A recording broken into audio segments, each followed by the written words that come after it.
పోలీసులు మాత్రం పూర్తిగా చనిపోలే. 28 మంది చనిపోయి మిగతా వాళ్ళు ఒక బ్యాచ్. మీరు ఆయుధాలు స్వాధీనం చేసుకున్నారు? అక్కడ ఆయుధాలు స్వాధీనం చేసుకున్నాం. కానీ ఇవి కాకుండా ఇంకా వేరే నష్టం ఏం జరిగిందా మీకు? ఇది కాకుండా అంటే చాలా నష్టాలు జరుగుతున్నాయి వేరే మీ సమక్షంలో. మా సమక్షంలో అనుకున్నప్పుడు ఏంటంటే ఇక్కడ వర్చా ఆంబుషన్ ఒకటి ఉంది. అది బహుశా ఎలక్షన్ మూమెంట్లో అక్కడ ఆంబుజ్ అంటే వర్చా దగ్గరనే అక్కడ ఒక 3 పోలీసులు చనిపోయారు. అది సిఆర్పిఎఫ్ కాదు, డిస్ట్రిక్ట్ పోలీసు వాళ్ళే. అక్కడ ఛత్తీగఢ్ పోలీసు వాళ్ళు. అక్కడ company commander, deputy commander Tirupati అని చనిపోయాడు.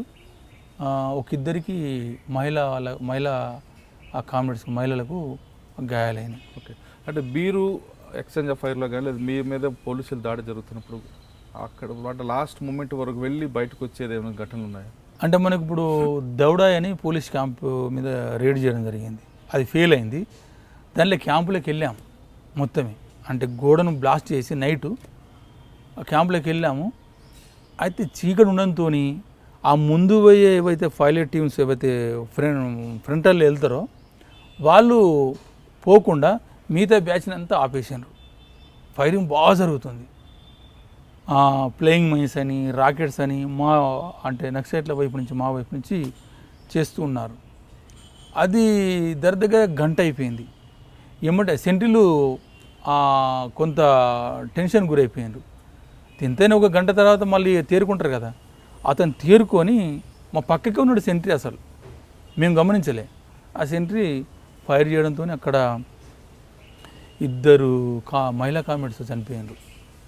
ఒక ఎగ్జిట్స్ మెంబర్ మంగ్తు అని అతనికి టెస్టులనే పడ్డది. అతను ఒక 3 రోజుల తర్వాత చనిపోయాడు. ఇక దాంట్లో ఏంటంటే మనం అసలు ఒక ఒక ఒక క్రిటికల్ పొజిషన్. ఇక చాలా ఒక 20-30 మంది దాకా మనం లోపలికి వచ్చేసినాం అన్నట్టు. ఇక అసలు ముందు పోవడం లేదు, వెనక రావడం లేదు. ఇంకప్పటికీ ముందు పోవడం ద్వారా మళ్ళీ మొత్తం ఉన్న పోలీసులంతా తేరుకున్నారు. వాళ్ళు వెపన్స్ కూడా పట్టుకున్నారు.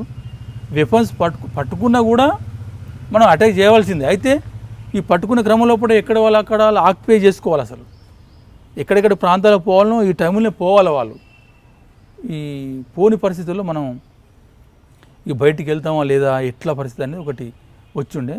అయితే ఏదైతే మనం గండి కొట్టినాం అంటే గోడను పేల్చి గోడ రంధ్రాల నుంచే అందరం వెళ్ళాము. ఇక వేరే రూటే లేదు మనకు.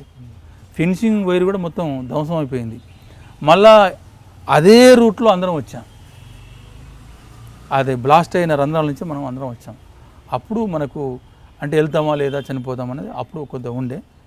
అయితే ముఖ్యంగా దాంట్లో ఉన్న వాళ్ళకంటే కొంతమందికి తప్ప మిగతా వాళ్ళు ఇప్పుడు ప్రాణం పోతానుకునే భయపడతాడు. ముఖ్యంగా ప్రాణమే కదా. దానికంటే ఈ ఆస్తి పోతుంది ఇది పోతుంది అని అక్కడ ఏం లేదు కదా. ఉన్నది ఇప్పుడు తల్లిదండ్రులను వదులుకున్నాము, అందరిని వదులుకున్నాం, బంధువులందరూ వదులుకున్నాం. కాబట్టి ఉండేది ఒక ప్రాణమే మనతో. ప్రాణానికి అంటే ప్రజల కోసం అక్కడ ఎడ్యుకేషన్ రాజకీయాలు ఎట్లుంటాయంటే ప్రజల కోసం ప్రాణం ఇస్తాం అంతే. మనకు పోయేది ఏమీ లేదు. For more videos, subscribe to iDream. And loads of fun entertainment and content, do watch iDreams. Do subscribe iDream Media. దయచేసి iDreams మీరు సబ్స్క్రైబ్ చేయాల్సిందిగా నేను కోరుతున్నాను. I am Dr. Nayak, DT Nayak. For more videos, please subscribe to iDream.